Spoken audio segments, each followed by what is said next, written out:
Good morning, guys. Yep, it's just me again. I'm sorry.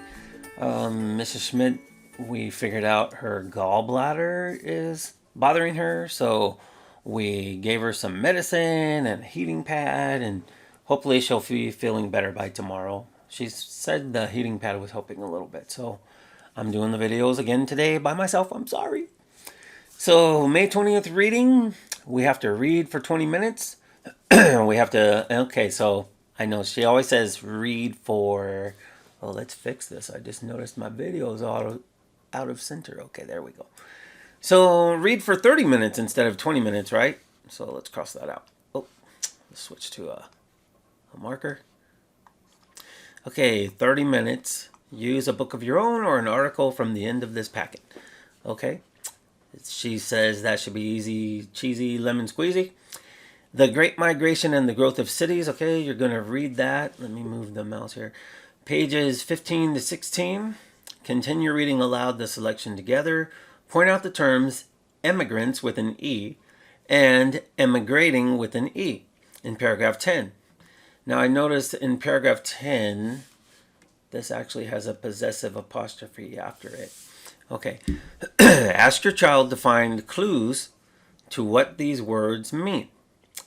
Then take turns using the words in a sentence. Okay, so we have paragraph 7, 8, and 9 on the first page. And I'll just read the caption here with the picture. I was promoted on the first of the month, made first assistant to the head carpenter, raised to $95 a month. I should have been here 20 years ago. I just began to feel like a man. My children are going to the same school with the whites, and I don't have to be humble to no one. I have registered, will vote the next election, and there isn't any yes sir and no sir. Excerpt of a letter published in the Journal of Negro History from East Chicago, Indiana, June 10th, 1917. So yeah, this selection, I mean, they're not asking you about the selection, right? In the instructions, they just ask about those vocabulary words. But in this selection, they talk about South segregation, right? The segregation was in the South, so that was one incentive for African Americans to want to leave that area because they were being treated with racism, separated from whites in theaters, on the buses, okay? And they would have more freedom in the North. So that's one definite motivation to go. Also, in these paragraphs that you read today, it points out that 1,663 lynchings took place from 1882 to 1930, which means they were hung by mobs. African Americans were hung by mobs in the South, and so that was another major incentive to want to leave that area and move north. Okay, so then on the next page, they talk about this newspaper called the Chicago Defender. It says the Chicago Defender newspaper listed help wanted ads that convinced many African Americans in the South to move to the North. Here's a little clip, all right, a want ad. Help wanted male, men. If you are seeking employment, come to Milwaukee, Wisconsin. Wages $2.50 to $6 per day. Board and lodging reasonable. For further information, call on or address the Booker T. Washington Social and Industrial Center, and then it gives the address in Milwaukee, Wisconsin. All right, and then it talks about the people putting out this ad. Here it shows workers obviously working on a railroad. That's awesome. But it's awesome because now they're not doing it because they're slaves. They're doing it because they're getting paid. So that's awesome. Okay, so back to the question that they asked. Let's read it again. It says, ask your child to find clues to what these words mean. Then take turns using the words in a sentence. Okay, so we have immigrants and immigrating, both with E's at the beginning instead of I am. Okay, here they are. Immigrants, there's the apostrophe I told you about. Immigrants' success and immigrating. Okay, what do they mean? Let's look at the root word. The Latin root migrate, okay? And we're going to skip this definition because this is talking about animals, right? Migrating. Let's talk about humans moving from one part of something to another. Here they're talking about cells, but if we look at the origin here, the Latin origin, we have migrare. I'm not sure if that's how you would say that in Latin. Migrate without the E, and then in English, migrate with the E. So it says in Latin that meant moved or shifted. Early 17th century, in the general sense, move from one place to another. From Latin, migrate, moved, shifted, from the verb migrare or migrare. I don't know how they say that in Latin. All right, so here we have two different words, and I want to just point out, usually when we think of this word, I mean, people get these two confused a lot. All right, so migrate is the same. Here's migrate. Let's see, let's highlight that with a different color. Okay, so here we have our root, migrate. And then we have a prefix, im, immigrate. Okay, and that means to come to live permanently in a foreign country when you enter into a country. Or in this case, we were talking about states, right? So you would come to the northern states. You would immigrate to them. All right. Now here we have migrate again, but this time the prefix is just the letter E, and that means you're leaving somewhere. So they're leaving the south. They're emigrating from the south to go to the north. There'll be immigrants in the north. There'll be immigrants from the south. And my dog is crashing my door, so let me check on it. Okay, so Maggie has joined us. She's laying on the floor now next to us. Sorry for the interruption. All right, so when you immigrate, you enter into something. So in this case, they come to live permanently in a foreign country, but we'll say state, right? So they would be immigrants in the northern states if they left the southern states.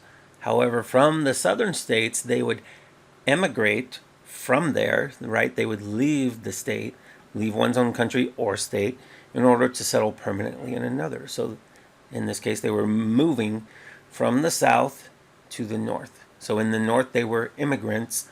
In the south, they would be emigrants. They would be leaving it. Okay, so that's the difference between those two. May 20th, writing assignment. Sorry for Isabella barking in the background if you can hear that. Writing prompt, free write. Write a journal entry about anything you want. Let me see. All right, so it says journal entry, right? So to me, that means write about something that you actually have done recently. Or that you plan to do, right? But you can write about whatever you want. It's a free write. I would just write, if I had to do this, I would write about working out with my son yesterday and that we're planning to work out again today. And my legs are sore today because of the workout. So, or I could write something about Maggie and playing with her outside, and my other dogs, of course. You guys write a journal entry about what you want to write about. Okay. Prepositions. Okay, so here's our grammar paper. It says a preposition shows the relationship between a noun or pronoun and another word in a sentence. A preposition introduces a description of what, when, where, or how. Notice they left off who, right? Okay. What, for, to, at, where, above, around, in, under, when, after, before, right? How, down, with, up, across. That could also be where, right? I mean, where did something go? It went down. All right. Underline the preposition or prepositions in each sentence. That's it. That's all we have to do. Okay, well, they give us examples up here, so let's see if they want us to, okay, if they're going to trick us.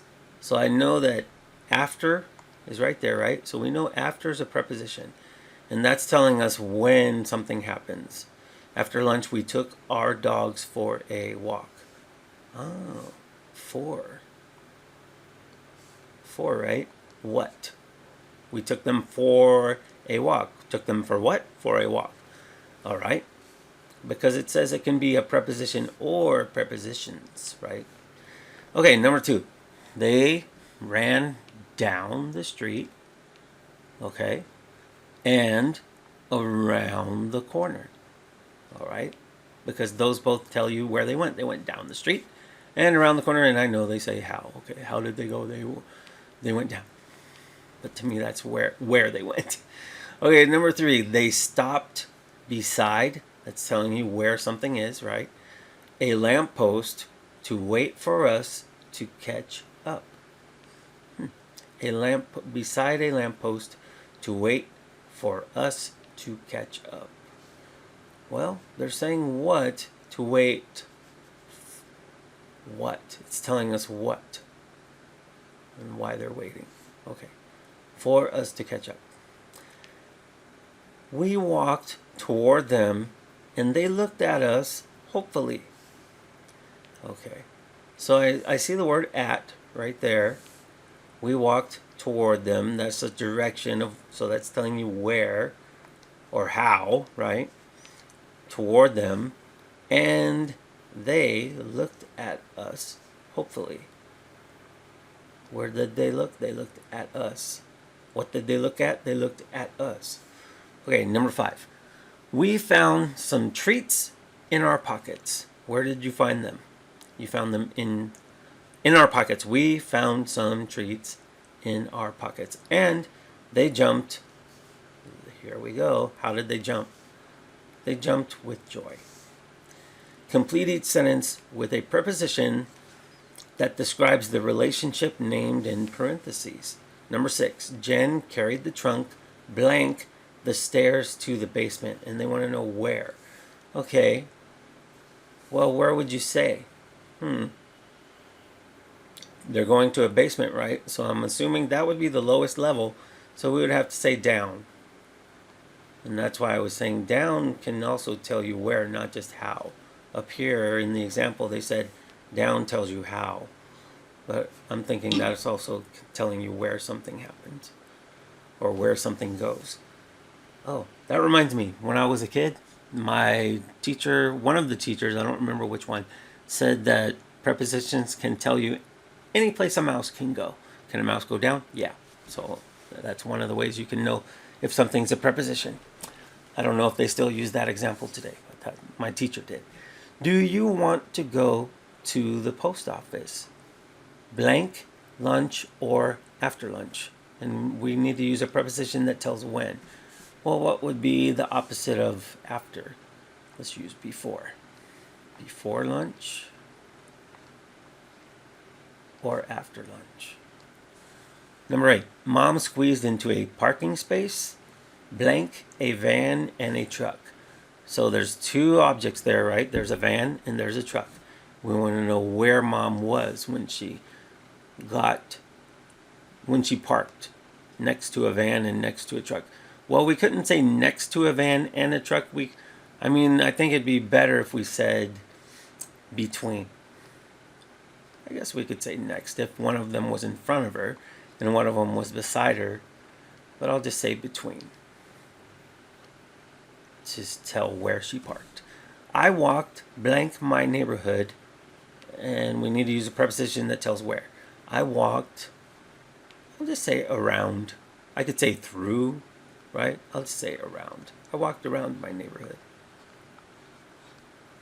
Okay. Number 10. I rode blank the river. How did I row?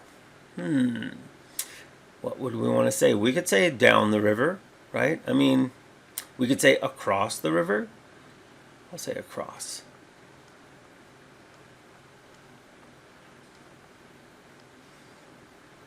Okay.